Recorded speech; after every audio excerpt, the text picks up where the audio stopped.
We have a panel here today that we're going to talk about leveraging technology for growth and stability. But I think when we get into this subject, we're really going to be getting into the payment space, particularly, because that's where the technology is really changing pretty rapidly and has potentially pretty big implications. We're also going to touch on artificial intelligence, because that's also going to be a really very important factor in terms of, how, banks compete going forward. And I think a lot of people have been musing about how big the benefits of artificial intelligence are, and also what some of the risks are. So let me introduce our four panelists today. Sitting on my immediate left, Ong-Ang Boon, the head of the Association of Banks in Singapore. So welcome. Sitting next to her is Sopnendu Mohanty. yeah, sorry, Just call him Sop. Sopnendu call him Sop. Mohanty, who's the Chief Financial Officer of MAS. Yes. And then sitting next to him is Maha Dimachki, who's the head of the BIS Innovation Hub in Singapore that we heard a little bit about in our last panel. And then at the end, we have Chris Clark, who's was previously at MAS, but now he's the chairman of Visa for the Asia Pacific. So I'm going to jump right in with a question for all four of our panelists. We've seen pretty rapid innovation over the last few years in instant payment systems and DeFi, tokenization, stable coins, and even the sort of early stages of central bank digital currencies. So looking at all these developments, what are the ones that you think have sort of the greatest promise, and what are the ones that you're sort of feel like have the greatest risk? If you had to do sort of a cost benefit across these sort of classes, what do you think, how you evaluate them, and where do you think we are at this stage? Chris, want to start there? Yeah, sure. Now, look, for full disclosure, I have never worked at MAS. Oh, I don't know. I got that wrong. That's my mistake. No, we think we work for MAS. Sopnendu, Bad I know notes you would have on my liked part. to work there. Yeah, that's fine. So, look, I'll just start, I guess, on that one, it's like a little bit of a story, but if we just, how many of you would have used this to make a payment for your coffee or for your lunch in the last week?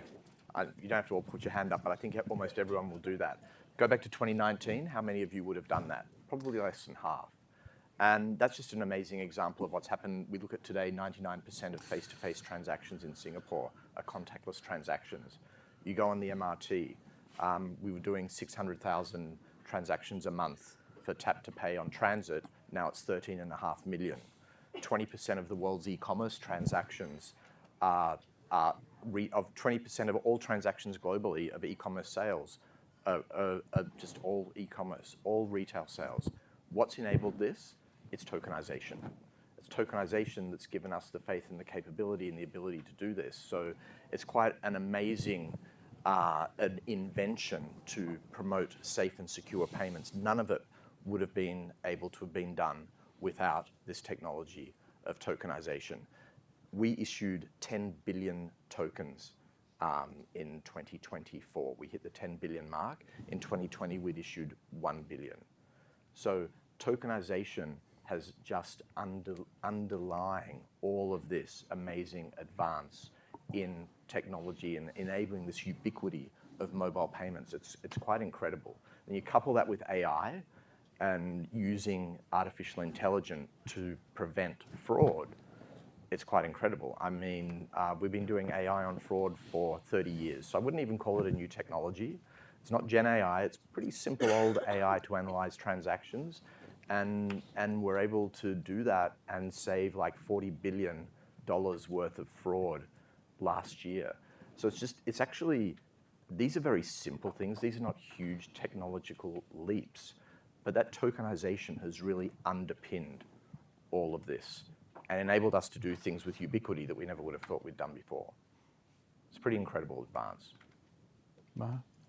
So I think we're going to probably give you all very similar answers. I mean, I agree with Chris's comments. For me, what is promising is not necessarily something that I judge or an individual judges. You see how many organizations are experimenting with it, how many people are using it, what is the adoption. That's what kind of gives you an indication that things are picking up. So what we see in the BIS Innovation Hub, and for those of you who don't know, the BIS Innovation Hub experiments with new technologies for, in partnership with central banks for sort of, putting out public goods and enhancing the financial system. And so we're seeing, things like DLT technologies, tokenization. We're seeing certainly AI in all its forms really taking off and really interesting. And of course, quantum and quantum computing, I think, is really interesting. All of these have real opportunities around them. So when we talk about sort of, what does it do? I think Chris mentioned kind of the benefit and the opportunity that these new technologies will bring. I will just take a slight step back to kind of, remind us all that we've been in this space for quite a lot, and this is going to be our life. We're always going to see the tech, and this is what innovation, evolution is. This is kind of, economic growth. All of this environment is quite healthy and helpful. And it's not just in financial services, it's across the entire economy. So when we talk about AI is economy-wide. And so that the interlinking of all these technologies in financial services, but also how does this kind of sit within the wider economy, I think is really interesting. And so there's tremendous benefits in all sectors of these new technologies. There's also equally risks. And I think we know about, we've well documented the risks around AI, we've documented the risks around, we've seen what's happened in the crypto space and so on. And I think that the key point I'd like to highlight with kind of the balance between opportunity and risk is that, when we're looking at opportunities, we kind of develop these opportunities in a safe, in a measured way, in regulated environments, particularly in financial services. When it comes to the risks, there are no rules. It's done in a cowboy state. There's no rules around it. Criminals can do whatever they want. And this is true in fraud, for example. The use of AI and deepfakes and so on is on the rise, and it's really concerning. And so what we need to really think about for that balance to remain is that how can we continue to perhaps harness the opportunities a lot quicker than we do, but also look at how we're going to fight the risks a lot quicker than what we have done in the past. We can't fight new risks in new technologies with old technologies. So we need to move quickly on these to be able to close the gap. And that, to me, is the key thing in terms of assessing the risks. Can I just do a follow-up on that? How worried are you about sort of just an arms race? Like the bad guys use AI to innovate, and then the good guys have to spend a bunch of money using AI to innovate. And at the end of the day, there's just a lot more resources that are sort of poured down the drain in this sort of battle between the good guys and the bad guys. Yeah. And I'll tell you, we're constantly chasing the bad guys. Like the bad guys innovate at a rate, believe it or not, which is ahead of us. And we're fast trying to keep up with them. And that's particularly a case when you get to cyber, of course, which is a whole other topic, but it's a big deal. Right, Maha? You same thing? I agree, absolutely, absolutely. Let's keep going down, Sop. Okay, so I think both of them spoke about the innovation and what we see and feel. I think to me the biggest innovation in technology makes the whole ecosystem so exciting is what happens below the layer, which you don't see. I think the first biggest innovation in this space is the growth of APIs. Without APIs, almost 90% of what we see today would have never existed. It's impossible, almost impossible to all the good things we're talking today. Is one of the key enabler was APIs. Second, with the amount of data we are generating, without cloud computing, this would have been completely out of it. It's just not possible to run physical data centers to run this software. The whole cloud technology changed the way we think about growing this whole digital transformation. And the third aspect is where we look at data and software, this whole tokenization piece. And if I can break tokenization into three parts, tokenizing your credentials, tokenizing your currency, and tokenizing your asset. And you bring all three together and run on these networks, everything changes. And on top of that, every device we see in this room talks, the IoTs. And if those are sending decentralized data to a common mesh of internet, it changes the way data is stored, managed, transformed, and transmitted. And with that, we are adding two new layers, which is the quantum piece, which will take. Quantum is not doesn't solve a speed problem.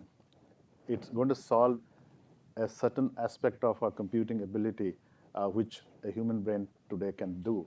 Quantum adds to that piece of puzzle. So I think, to me, what stacks which we don't see is the biggest change. Now the risk I'll talk about in very different context. Today, out of 8 billion population in the globally, we have only 30 million programmers. 1 out of 3,000 know what is going on. 1 out of 3,000 people know what's going on in the world. Imagine that's the single biggest risk we have. And by 2030, 1 out of 6,000 know what's going on. I think that the world is a much more scarier place than we ever imagined, that we just don't know what's going on. To me, that's the single biggest risk, and that's not what a regulator can solve. I bet that. I challenge any regulator can solve that problem. The single biggest concentration risk is that people who know what's going on are progressively decreasing. And by every year, we're losing 4 million programmers. And that population is going down. And then we're telling we are bringing AI to write code, further decline of human civilization.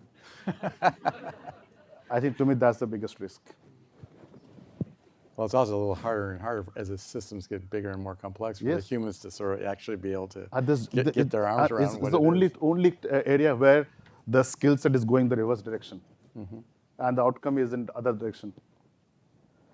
So what would you do to address this risk?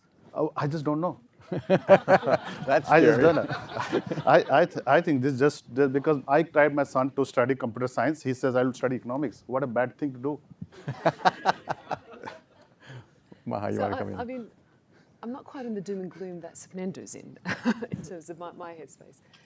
But I do think that we do need to become fluent in the language of AI, what it means. We need to be curious. We need to be inquisitive. We need to understand the inputs, the outputs, how the model is, we need to ask the right questions. And no matter where you are, and this is not for the regulator, this is for humanity, all of us coming together to actually understand that this is the reality.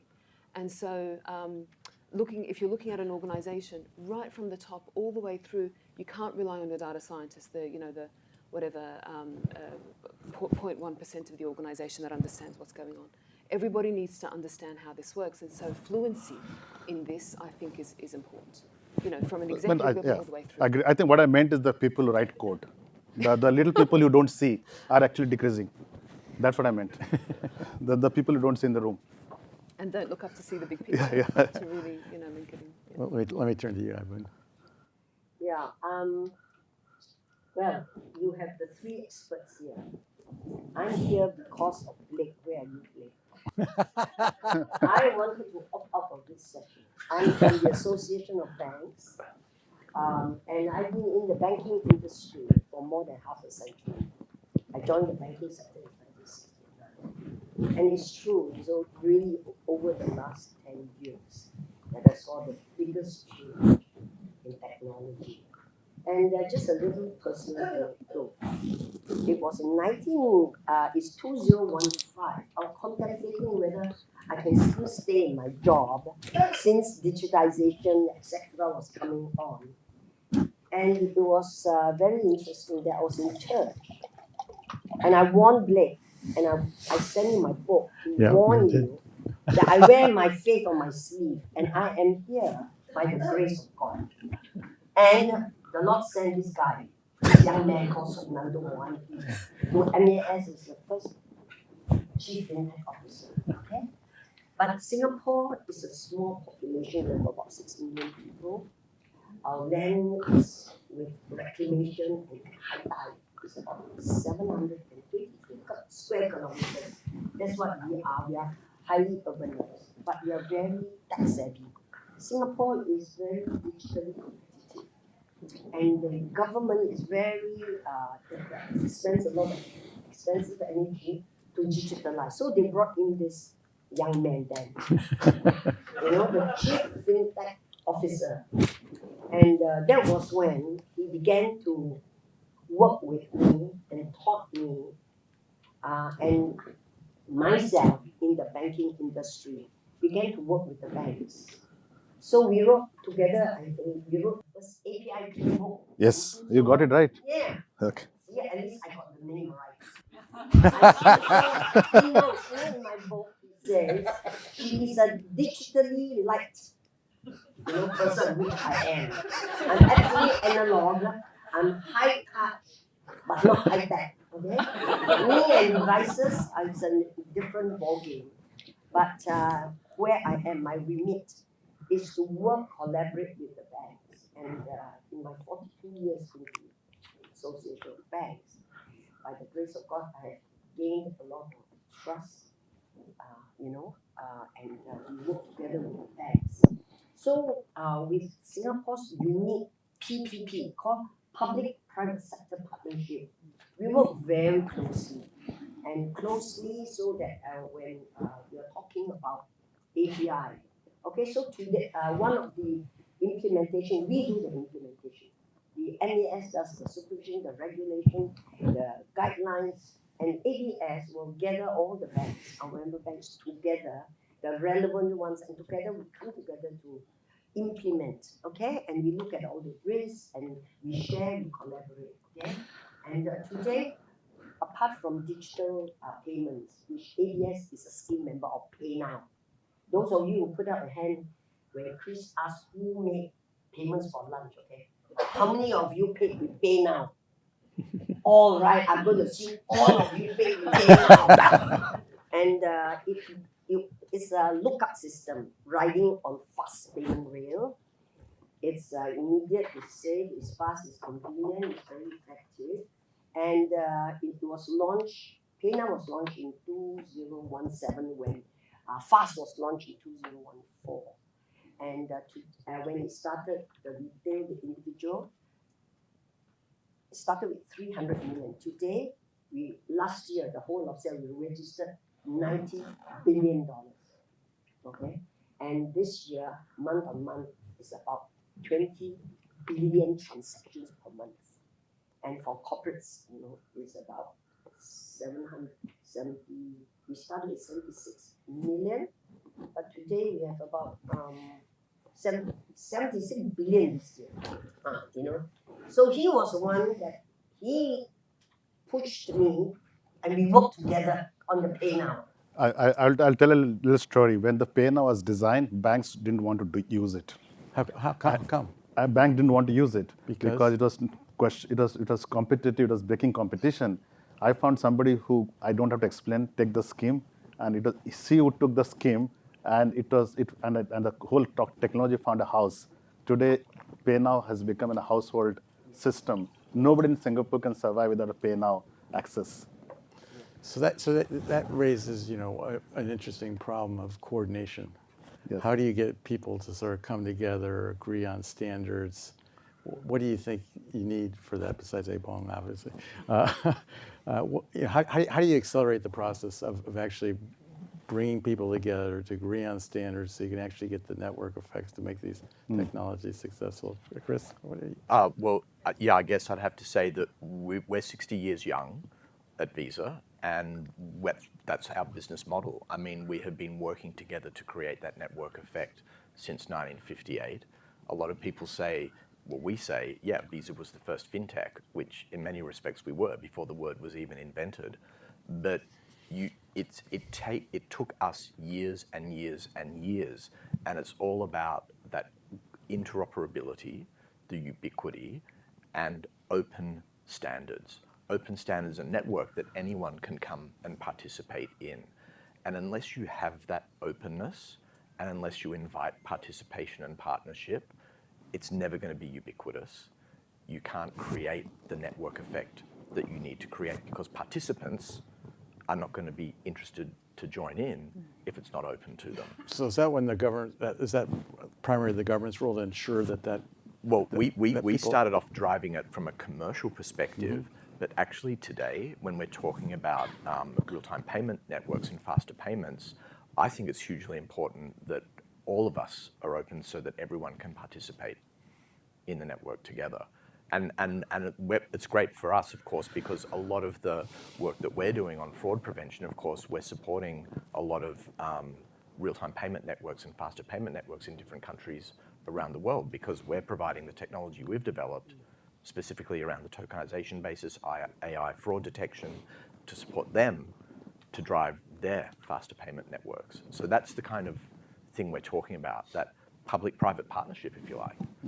It's hugely important. How are we, so there's been a lot of progress on instant payment systems over the last, 10 years. I mean, you look at India, you look at Brazil, Singapore. I mean, how are we doing on knitting these things together? And, if we're going to knit them together, how do we actually do that? Because it strikes me that one of the great use cases is cross-border payments, which right now are extraordinarily expensive, complicated, slow. How do we, who does what to sort of push this along? Well, I'm going to start with you, Seth. Can I just jump in? I wouldn't necessarily say cross-border payments are all hugely expensive, complicated, and slow. No, but a lot of them actually are. can be, but the big ones can be. Like remittances, though. When people are exactly. sending remittances to their Different, family back in, So there are many ways to answer this question. Okay, let's do this. So one of the way to do it, get everybody to ISO 20022 standards. That's the most, it is almost approaching 20 years now. Now in 20 years' time, you would have assumed that everybody is in the ISO 20022 standard. The reality is 40% of countries are in ISO 20022 standards. So it's not easy, just because you are a standard, everybody will jump in. That's one. When you look at ISO 20022 standard, there are 4 aspects. There's a payment interoperability, securities clearance, FX, and I think risk management, trade finance. Yep. These are the four stacks. And within this 40% country, nobody has a complete full implementation.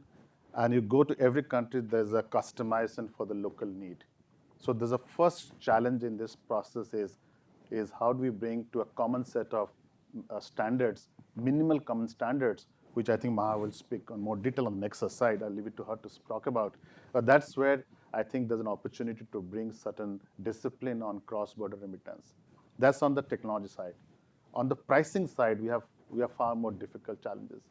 Today, World Bank G20's target is 3%, right? 3% cross-border, all-inclusive.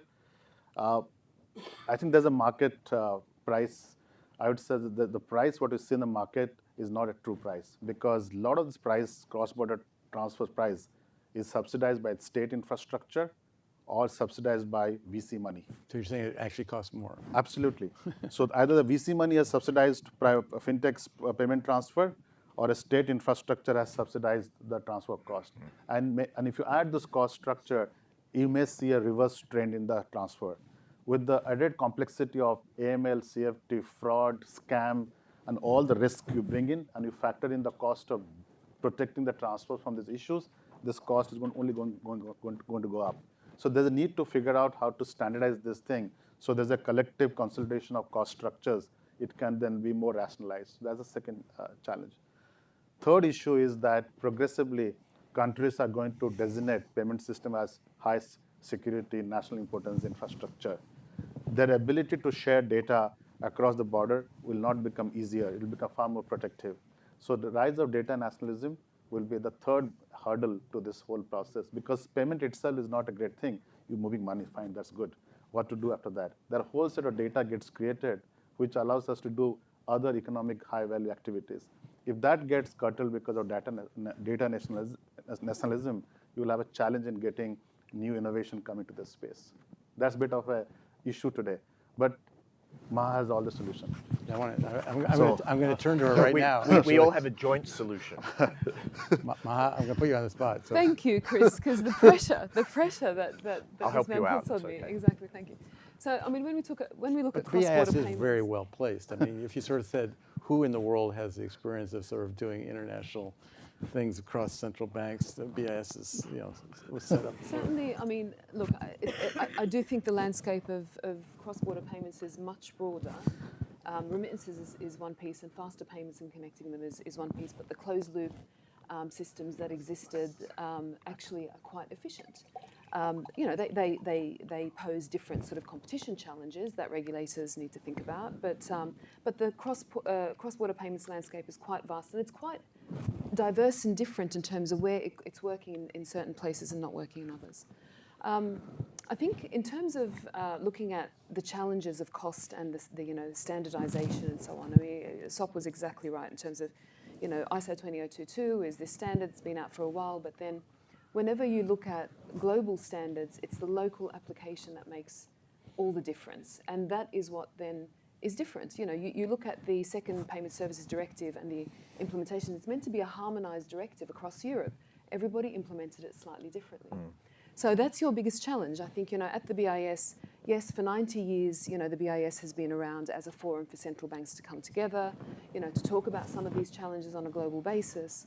And we've got standard-setting bodies such as the Committee for Payments and Market Infrastructure and the Financial Stability Board, and those global standards are put out, but the local application, based on the priorities of the country, its strategy, what it really cares about, what its objectives.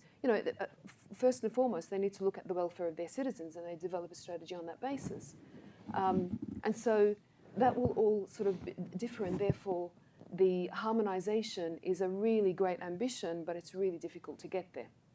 Now, one of the things that SOP perhaps was referring to, and you mentioned it, Bill, in your introduction on this particular point, is linking these instant payment fast payment systems. IPSs, instant payment systems, have been a success story. There's 100 or so of them around the world. Countries are either thinking of implementing it or in the process of implementing or have implemented it. So building on that infrastructure, how can we link them together? This region has been at the forefront of bilateral linkages. Singapore has, is it 5 connections? 3 connections, and it took more than the human productivity cycle to get it right. Right, so bilateral connections have been tested and they are viable.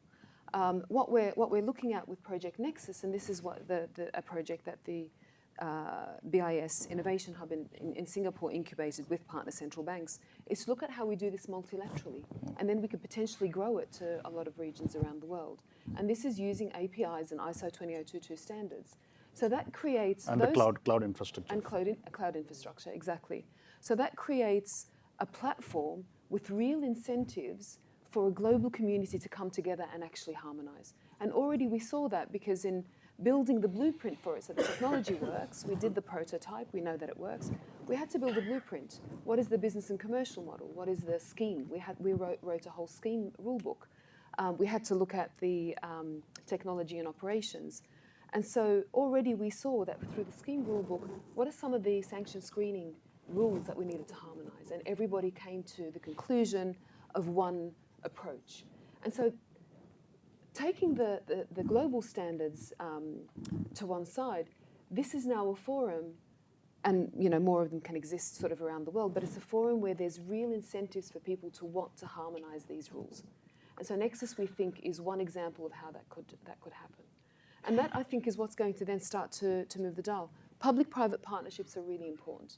Nexus or any other system can't operate without that public-private partnership. I think the role of the industry and the commercial sector is really important. The more competition we have, the more we can drive down these costs and get better outcomes for consumers. But the final point I would say on this is, whilst we're looking at interlinking, governance frameworks are important, but compliance checks, fraud and scams are going up, but compliance costs are going up. That equation doesn't seem to work. It's meant to be inversely related. It's not, So we need to look at what's going on there. How do we ensure that compliance is streamlined? It's doing better, and one of our projects is looking at that. FX clearing and settlement is a real problem in terms of illiquid currencies in particular. When we look at that 3% target, and right now the cost of a cross-border transaction on average is about 6.7%. We want the G20 targets is to bring it down to 3% on average. When we look at where that cost is, it's not in the liquid currencies and, euro is converting to Aussie dollar or whatever. It's more in the illiquid currencies. So we have a real problem in those specific areas to start to solve. And this will need everybody coming together to do that. 2 of our projects are looking at that, and those particular projects are public-private partner. We want to bring in the private sector to help us with. Let me turn to that. What do you see the role of the banks in this public-private partnership? Like, what do you want the public to do, and what do you think the banks should do? How do you think this partnership should work? That question's for you. It's for you. Yes. Yeah, I'm listening to them talk. I just realize, sometimes you do things you do not know, that at the end the impact is so great. I didn't know that more than 10 years ago, the Association of Banks, being the chair of the ASEAN Banking Council of all the 10 ASEAN countries, we are the chair called the Permanent Committee on Cooperation in Finance, Trade, Investment, and it included technology now. And the ABS is the chair because Singapore was the first ASEAN country to adopt ISO 2022. And because we are the first, we have this, ABS has and Singapore has, this need to want to share and to build the expertise of the other countries in the region. So we went through every country and did workshops for them on ISO 2022 to share with them how the banks in Singapore do it. So the ABS work together to collaborate. We have built up a very good rapport, local and foreign banks, whereby we are able to gather them when we understand what the regulators need, and we huddle together and we talk. We have committees, we have task forces, we have workforces, and we huddle together and get the things out so that everybody understands exactly what the regulator wants and everybody's on the same page. And then ABS will issue guidelines for operations when the regulators issue the framework. Yeah.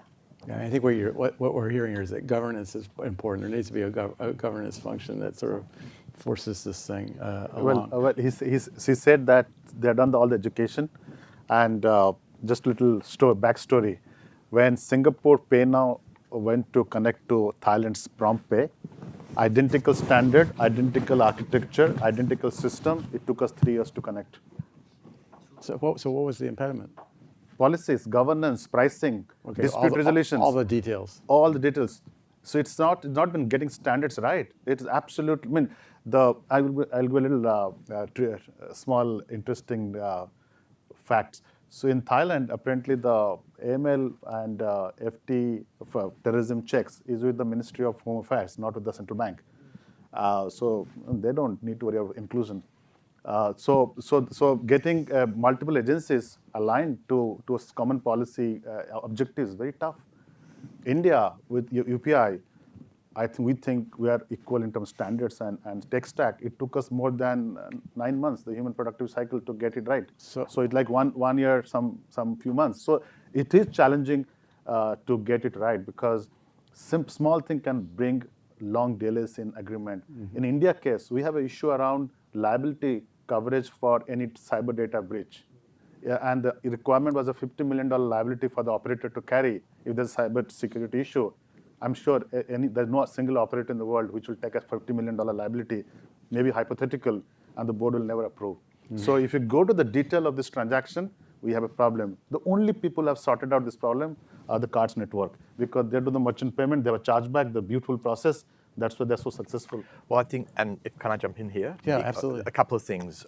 So I'm glad you just raised that chargeback piece. But coming back, Sopnendu, you've made 3 really good points that Maha, you built on here. The cost, this cost, and nothing is free. Everyone seems to think that we can make payments free for everybody, and it's totally zero cost, and it's going to be lovely, and everyone can participate. Oh, you shouldn't say that can't happen. I'm sorry.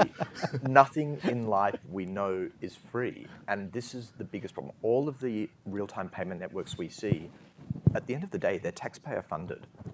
This is we in whatever country we live in where there's an RTP, we're paying for it via our income tax. That's the reality. It's just a different method of funding to a commercial contract and a commercial agreement to make payments happen. So at the end of the day, we have to work this out, is how is that business model for funding it. India cannot continue funding UPI the way it does 10 years into the future because at current growth rates, it's going to blow their budget. It's going to blow the national budget. That has to be figured out. The next point you made was about this dichotomy of, the importance of transparency, but the importance of data privacy. How are we going to solve these two things? And every jurisdiction has a totally different idea. And then the third point about regulatory compliance to get anything done, it is the biggest barrier. We find it, you guys find it in everything you do. And it's every jurisdiction is different. Regulatory compliance and oversight is a complete necessity, but it just can take so long. So many different people have a view, and it becomes political. It's not just regulatory. In many jurisdictions, it becomes political. And then that's when you cross over that barrier into more pain points. Do we have time to build on this? Sure. I agree with I just want to pick up on your last point on regulatory compliance. Trying to get to a final stage of, we have one kind of regulatory compliance framework across the world is never going to happen. These things build up because of the culture, the history of countries, etc. So that we shouldn't necessarily, we should aspire for pushing towards harmonization as much as possible, but not to have complete harmonization. It's a great ambition, but it's just something that's not going to happen. We can use, this panel is leveraging technology for growth and stability, and this is an opportunity to leverage technology in these sorts of things. So things like decentralized systems is what our Project Mandala, which is showing a bit of promise, is doing. The idea is that we respect jurisdictional differences in compliance checks, and then they're done using zero knowledge proofs, in privacy preserving methods to be able to conduct the compliance, create a proof of compliance, and allow that to travel with the transaction on a cross-border basis. And we've done use cases around sanction screening and capital flow management measures. So technology, if we can put our mind to it, we can look at how we solve this to reduce the cost, still be compliant, still allow for jurisdictional differences, not take our eye off the ball of trying to harmonise where it makes sense. But these are the sorts of things that we need to really be ambitious and start to think about. And again, to the very earlier point, at the start of the panel, move quickly, because we need these solutions in place as quickly as possible. Fraud is going up, compliance checks are going up. We need both of those to come down. Is there anything we need from a governance perspective that we don't have today to push this process forward? It's sort of like the volunteer army, and volunteer armies are pretty hard to mobilize and motivate. It's speed and education, and people are scared of things they don't understand. Right. We all know that, and I'm afraid that a lot of our regulators, and I'm not being rude or insulting, but in a lot of jurisdictions they simply don't understand what is happening. It's changing, and we work so hard, all of us, to try to educate and bring people into the framework. But it's tough. But there is That's a speed issue. Yeah. But there is a way out to structurally look at this payment system. I think this is a 20-year technology discussion. We've got to think about, if you want to change it, doing more of that will not change anything. It may give an incremental benefit. I think what we've got to see is that where's the real issue? The real issue is in the payment system is the risk of settlement. And that risk of settlement drives everything we just talked about. And he spoke about tokenization. Will the tokenization of currency and asset change the way we settle goods and services across the border? Is there a different way to look at settlement? If the payment system moved to that architecture, maybe some of the issues can get encoded in terms of compliance checks at the endpoint rather than at the transaction level. This settlement risk thing, we say at Visa, we have a great business model because we don't take on a huge amount of risk, but our number one risk is what we call credit settlement risk. Yeah.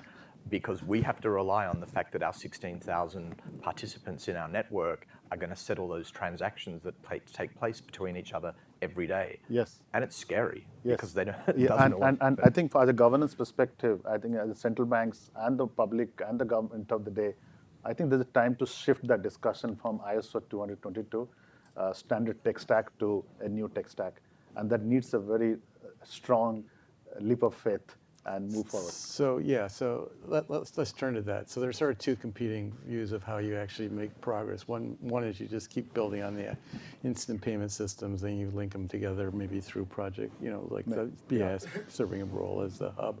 But the other one is sort of a totally different one, which is the sort of the Finternet view, which we're just going to leave this all behind, and we're Yes. going to go to tokenization on a global basis. But that that one sounds really great. But Yep. how do you think it's I think do you think it's viable? And I think why not? Why not? I mean, who would imagine internet would exist? If you ask somebody to know how internet was developed, would have never imagined that it actually got done. So let's say internet. Let's make it more simple. What Finternet is saying that there are 3 layers of architecture. There's a base layer, which is exchanging messages, and then transactions are happening. What Finternet is trying to do, it trying to create a new base layer, which will allow all this token asset to move across to point. On top, I think what really the missing is the set of the three stack. In Singapore, we have launched something called GL1. GL1 talks about all the compliance related exchanges happens when two people transfer their tokens. Then we have to think about the application layer, where the actual asset is in a tokenized form. Finternet plus GL1 plus all the use cases which Maha talked about, if you bring all this together, it is a real solution now. The challenge we have today is that not many people understand it. Second, we got to figure out a lot of money where to get to put behind this. to put the investment? Yeah, put the investment, because it's not trivial. It needs billions of dollars to make it work. And we cannot take another state subsidy and build this. It happened for payment system, the domestic payment system. It needs substantial capital investment to make it work. And the third aspect is it needs a very new policy framework, which I think regulators are working through different projects of BIS and all these things. I think if we can get it there, it's a real possibility to make it work. So if I can qualify the Finternet, and this was a vision that our GM put out 2 or 3 months ago, it is a vision for a future financial market infrastructure using tokenization and unified ledger. A vision is exactly that. I mean, there needs to be a path to get to that vision. Exactly. We equally have done projects, Project Nexus, which is 5 central banks at the moment, more are talking to us to join, of interlinking their instant payment systems on a cross-border, on a multilateral basis. We also have another project that looks purely at tokenization with central bank digital money sort of in the background and tokenized deposits. So that's Project Agora. These aren't, the vision to get to the Finternet or to that future financial market infrastructure isn't about one overtaking the other. Substitution can't happen overnight. Financial instruments are sticky, payment instruments are sticky. It takes years to move from one to the other. And so these things need to coexist. So Absolutely. side by side. And the key, it's the interoperability imperative that we need to be really focused on. So continue to build, if it makes sense for your jurisdiction to be, investing in faster payment systems, then absolutely. But as long as you are constantly looking at what your jurisdiction needs with an eye to what is happening elsewhere. What are your partners, your trade partners doing? What's the geopolitics? What's the, what is the global community actually talking about? And ensure that interoperability is built in by design such that, you're not left behind. Because what we don't want is for, 2 separate financial market systems to emerge where they don't talk to each other. We want to be able to, we don't want to emphasize fragmentation. We actually want to ensure that, integration and interoperability is built in by design. And that's what the Finternet really advocates. There is a journey. I can't tell you the long term is this unified ledger, tokenization, all the benefits that these things provide. And we have to always stop and ask ourselves, so what? Why are we doing this, right? So that's really important. But that's a long-term vision, and I can't tell you what, I can't put a number around what that long term looks like. But short to medium term, there is opportunity for us to, when we look at the Finternet paper, these unified ledgers are potentially connecting together using APIs. So we're not looking at far-fetched technologies that no one can sort of invest in or people don't understand. And then it's a case of everybody understanding their role in how they could bring this forward to make that vision a reality. So that's how I would categorize the Finternet as opposed to a complete disparate thing that's sitting on the side. Right. By the Augustine said the word finternet in Singapore the first time, so it's the right place he used the word. I'm sure it'll work.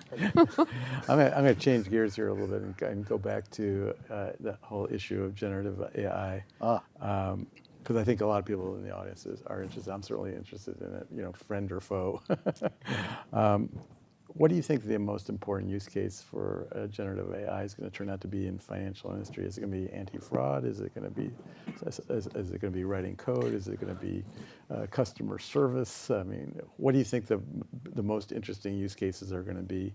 That's question number one. And the question number two is, what are the regulatory issues? How do you actually sort of deal with the question marks about AI? In the previous panel, we talked about the fact that if you have one AI system, you don't have a lot of diversity in the financial regime, which can create sort of risks for financial instability. So if you could talk about the use cases and how do you regulate AI? Let's start with Chris. Yeah, sure. Look, I think Gen AI is the buzzword. We all want to be talking about Gen AI. We're all having to have projects about it. How are we developing products and solutions leveraging Gen AI? How is it going to improve productivity in our workplaces and make the world a better place? I'm really old-fashioned. I actually think that the AI we use and have been using to detect and prevent So machine fraud, learning and the machine learning AI has been hugely beneficial for us. And like I said, this is not new. Suddenly AI has been something that we didn't talk about it in 2019. If we were 2019, we wouldn't be having a panel necessarily talking about AI. But the fact is we've been using it, payment systems and networks have been using it for 30 years to detect fraud. And as I mentioned, every year it saves tens of billions of dollars in fraud just by analyzing those 260 billion transactions that we process every year. So you just view this as sort of on the same path as well, I do not know, and I can't even profess to know how Gen AI is going to improve our payment system capabilities, apart from all the work that we're doing, like everyone else, on what it's going to be doing for products and services and speeding up things. But what I do know is, in the old-fashioned AI and machine learning, how it's going to continue to benefit things. But I think from a regulatory perspective, we heard Dudley talk about what's going on here in Singapore, the framework that and I'm not just saying this because we're here domiciled in Singapore, but the Singapore government has done a fantastic job in setting up that AI framework. The only two other jurisdictions I could think of that are on a similar wavelength are Japan and the UK, that have both been very aggressive and very focused on ensuring that there is discussion about this. And our greatest danger with AI and Gen AI and these frameworks is a lack of communication and discussion between different jurisdictions in how these things are being developed, in my opinion. That's a danger, and we should all be looking at these three jurisdictions and what they've done to help us think that through. The EU as well. Yeah. Sorry, the UK one's encompassing the EU too, yeah. Maha, yeah. Right, so I agree. I think we talk about AI even though we've been doing automation. If you look at a paper by the Alan Turing Institute on AI, it talks about AI being automation and then, collecting and organising unstructured data and then things like, what we refer to now as generative AI. So there's a bit of a continuum with AI, and we've been dealing with AI for a long time. In fact, if you again, a bit like, what's the definition of fintech and when did it start, right?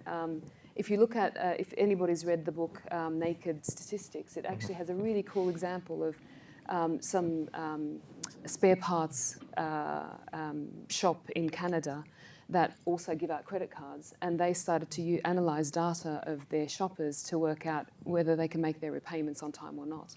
And some interesting statistics come out of that. And that to me is, that's the use of data. AI at the heart of it is data, and now we've got a lot more data that we could do a lot more with. So the use cases have already been, and in financial services, we've been using modelling, and we've been using this in financial services. We're not new to this in financial services. I think what's new now is the potential of what Gen AI can do, and that's creating a lot of threats, and so we do need to be prudent with that. And we do need to make sure that we understand, what the liabilities are, what the risks are, not just from the point of view of, let's say, the data coming in, what the model is doing, what the outputs are they creating biases, are they creating risks, are they creating, unintended consequences, but also just the property rights around this stuff. If you, for example, I don't know, your model takes stuff from Taylor Swift's songs, are you then all of a sudden going to be liable for that, right? So there's a lot to think about when it comes to AI. The one thing I would like, I like to kind of focus on, if you like, from a regulation perspective, is what the previous panel spoke about, which is a conduct culture. If we and the UK has just put out about a year or so ago. I was there actually when it was implemented. The Financial Conduct Authority put out their consumer duty, piece of legislation. So it's really about how do you think about these things? There's a lot out there in terms of regulating AI. What is what are the frameworks, etc. But how do you think about what is it that AI is doing for your organisation?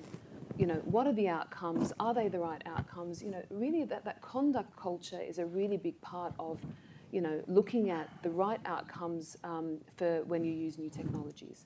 And this is something that has to be toned from the top, and it permeates throughout the organisation. The other thing that regulators always talk about with new technologies is it's same risks, same regulatory outcomes. So, if it looks and feels like something we already do, then maybe you should think about how you want to put your guardrails around it in that way and not wait for the regulator to do this sort of thing. Whenever we're looking at new technologies such as AI, I do think that waiting for regulation is the wrong approach. Think about what it actually means for yourselves. And work with the regulator on developing these regulations and make sure it's not done to you, that you are part of the conversation. And this is where public-private partnership actually is big. I think, the Bank of England, FCA in the UK have done this public-private partnership to develop rules around AI and to understand it more.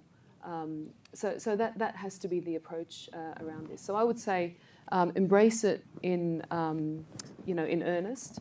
Always look out for the risks, and it's up to everybody to be able to make sure that as AI develops, it develops in the right way.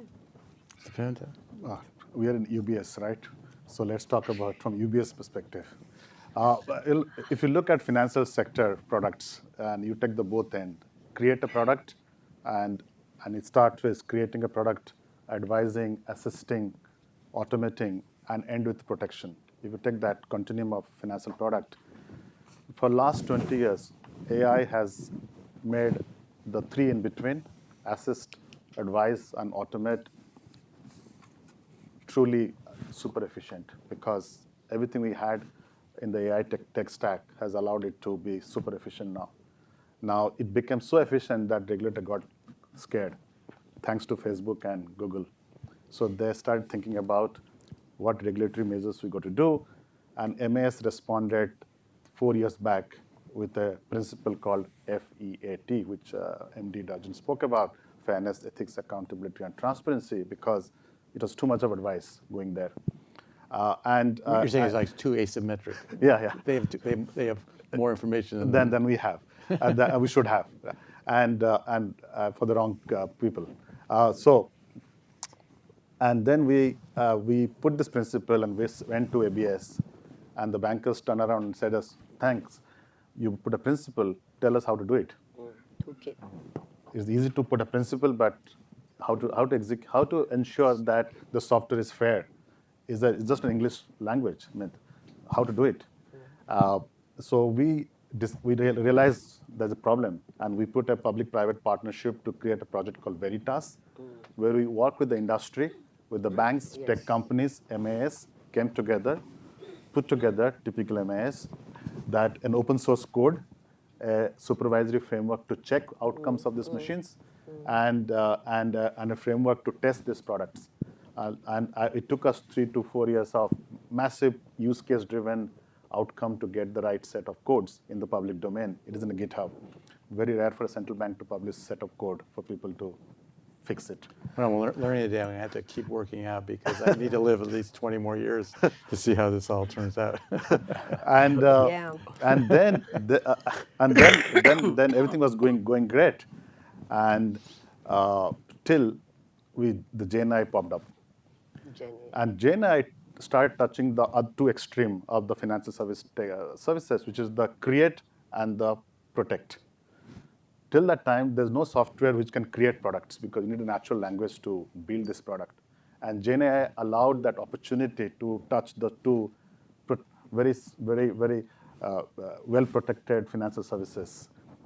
And that created to all the risk Maha spoke about, from model risk to IP risk to all the fairness, ethics, accountability risk, cyber risk, whatever you can imagine. Everything went there. And the project Veritas became quite a moot point now. So a typical MAS, we created another project called MindForge. MindForge. And the MindForge is supposed to look at this complex set of GenAI impact to see whether we have a handle over this outcome. And I try to give an example. Knife on its own is not bad or good because depends who is using it and for what purpose. Yep. But the knife is intelligent, doesn't have, and the owner have no control over the knife, then we have a problem. And we don't know whom to blame, the knife or the creator of the knife or the person holding the knife. Yeah. So we are in that problem now. And we don't, I think Europeans have figured out through some EU act, they say risk-based, but I'm not sure that really works. But yeah, whatever it is. Evan, how do you think about AI from your bank's from perspective? For us, all that Sopnendu has said is from the regulator's point of view. But ABS took it, and together with the banks, we've been doing workshops, we're doing seminars to share how to implement and giving them all the feedback, what to do and what not to do. And together we came up with Are they listening well? Yes, they listen well. It's quite good. You know, quite good. You know. So we have been working together with MES, and in ABS, our biggest, to me, is Gen AI is bad. Sorry, it's creating sophisticated phishing malware, writing sophisticated. Great. Yeah, and they are creating, more sophisticated scams. Against pay now. This is something that ABS and the team together with MS is having this huge, anti-scam.